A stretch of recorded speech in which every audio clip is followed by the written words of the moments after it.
are. Yeah, we're here with Phil Doerfler, Jim Ecker here as well. And Jim, before we talk to Phil, obviously thank you for being here. You've had a chance to sample the food, and I know you want to invite everybody out. You never miss out on the opportunity to sample food. That would just be strange, wouldn't it, to miss that opportunity? I mean, we're just not going to do that. And even my shirt says that. Eat, sleep, football, Hillsdale. I like it.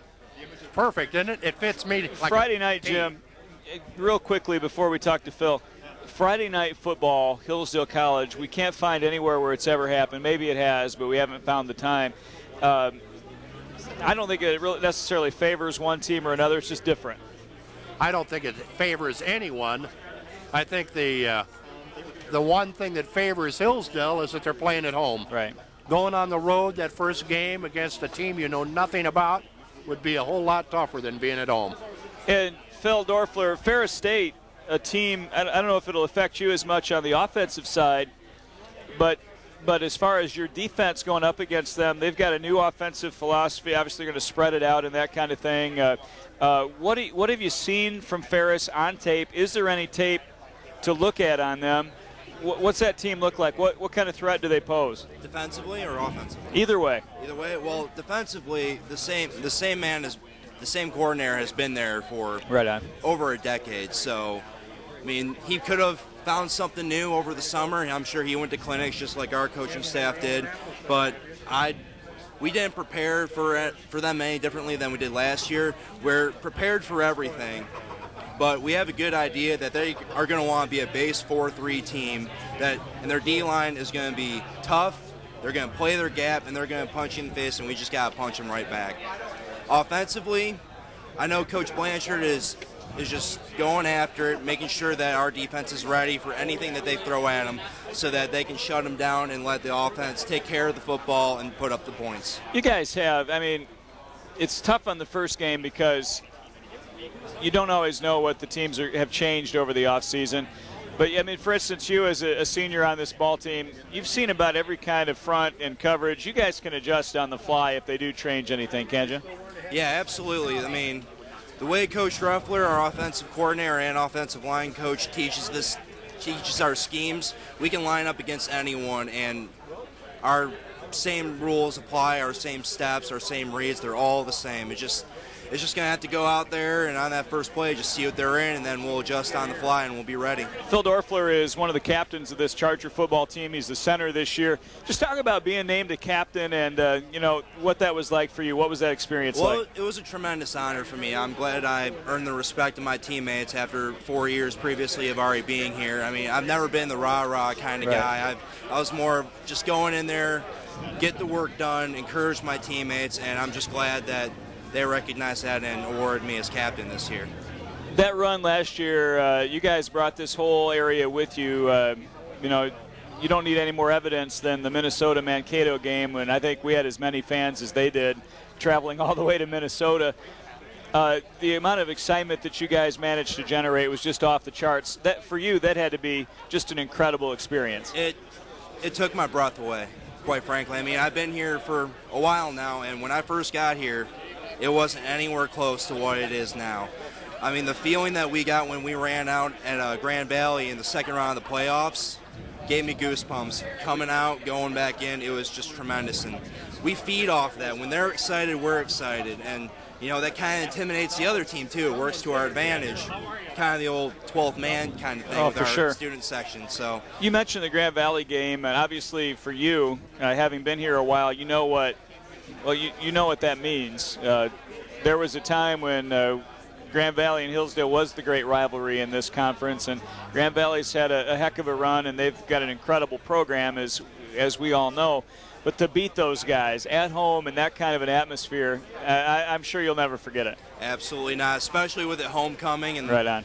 And, I mean, and after coming off Finley, that was a tough loss for us, certainly one that we didn't think should have happened by any long shot or any chance. So when we started preparing for Grand Valley, we just forgot about what happened the week before, prepared to the best of our ability, went out there, and we just made enough plays to beat them. Okay, Phil Doerfler, before we let you go, obviously you're with the offensive side. a lot of the players are gone. Obviously, Panizzi, Keg, and Valdir are the three big names that are out. Jared obviously playing on Sundays now. What was it like to play with the big guy? It was great playing with him. I usually lifted with him, and I go through the drills with him as well, and his work ethic was contagious, and it's affected us in the most positive way possible. We've been feeding off of the success, and we've been feeding off that work ethic ever since. I mean, we've been preparing for January for this Friday, and all the excitement that brought with the guys going to the NFL camps and Jared getting drafted, it really gave us the drive to keep going and keep the tradition of great Hillsdale Charger football going. Have you had a chance to talk or even text message or Facebook or have any kind of contact with Jared since they got rolling? Yeah, I have a little bit, and so has a few of the other offensive How's he doing? He's doing great. He's loving every minute of it. And when you watch him play out there, he looks like he's been doing the same stuff here that he is doing it with the Oakland Raiders right now. And he looks comfortable, like he's having fun, and he is taking full advantage of the opportunity that he was presented with. Final question, I'll let you go, Phil, and I appreciate you being so patient with us. Blocking for Vincent Panizzi, as opposed to Joe Glendenning, obviously a different style of running back. Does it change anything for the line at all, or do you guys do everything the same regardless? We'll probably have to run a little bit faster with Joe back there than Vinny, but no, it really hasn't. We try to hit our spots as hard as we can, and if we keep our pads low and we make our blocks and we cover guys up, Joe will find the seam and he'll do the rest of the work. We just got to get him past that line of scrimmage, and I'm sure he's going to do fantastic for us if we keep doing our job like we have been in the past. I would be negligent if I didn't ask you about your studies. Obviously, you're a senior at one of the top schools around. I mean, I know Coach Otter emphasizes this. Your education is the big thing about a Hillsdale College experience. What are you finishing up a major in, and what's next for you? I am majoring in biology with a minor in biochemistry, and right now I'm in the process of applying to about a dozen schools for a PhD program in molecular genetics in schools all across the country. I'm hoping to attend in the fall of 2011. Well, how many centers around are going to be going up to get their doctorate in that? That's pretty special. Scares me just sitting next to him. Phil, it was nice to meet you. Thank you for having me. Good luck Friday night. Thank you. For Phil Doerfler, the captain on the offense, and Jim, that it's not just something that we say to throw it in. These truly are student athletes, and boy, you just listening to Phil and what his future plans are, that really highlights that point. Makes you feel like you're in pretty good hands looking ahead, doesn't it? It sure does. Yeah, I'm really proud of these kids and what they're able to accomplish off the football field. You know, we all know what they're going to do on the football field, but off the football field, they're just incredible.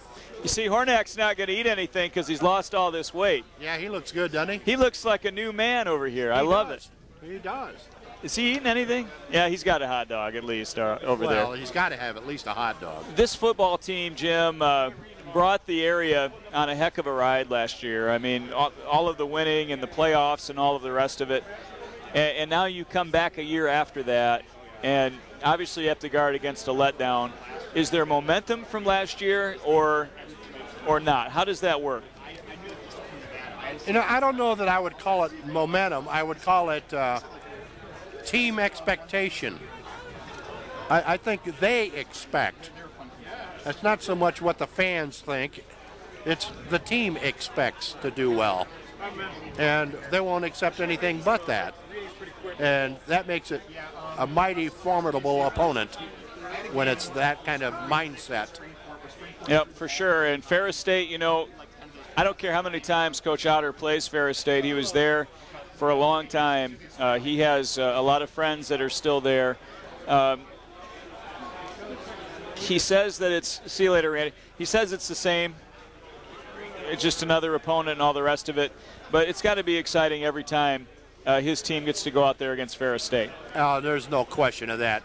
I mean, if you wanted to see Coach Otterbein light up, have him schedule Ball State and see what he would be like. Now that would be week. Interesting. That would be interesting. Just see what it would be like around his household and around his office and around the football field that week. It matters. $7 gets you burgers and hot dogs